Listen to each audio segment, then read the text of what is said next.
Title: When Don't Call is Just a Suggestion, Telecom Titan tagged for tantalizing 7.5 billion robocalls.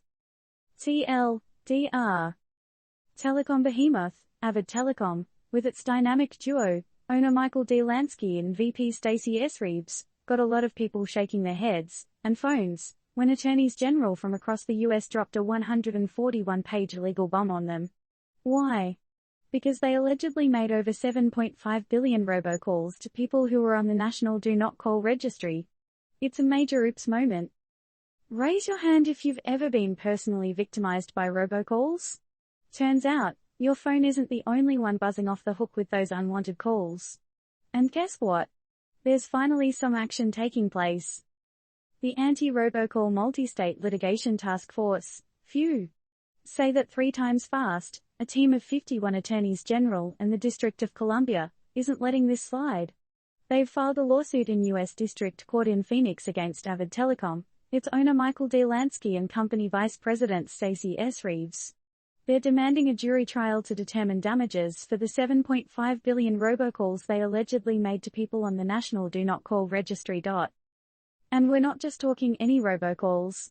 We're talking robocalls that disguise themselves as coming from law enforcement agencies, government offices, and private companies. Is nothing sacred anymore? Arizona was at the receiving end of nearly 197 million of these calls between December 2018 and January 2023, according to Attorney General Chris Mays. But it's not just the inconvenience that's got people irked.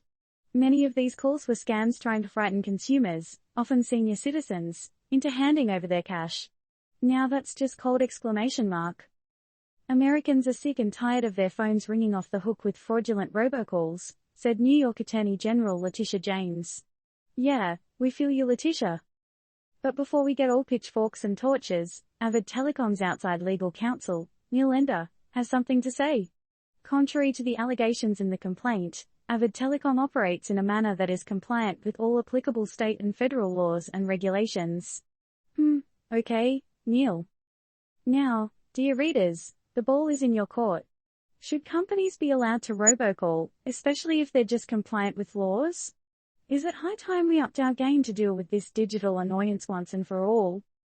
And more importantly, if Avid Telecom did robocall 7.5 billion times, how many other companies are playing the same tune on your phone? Let's dial up the discussion, shall we?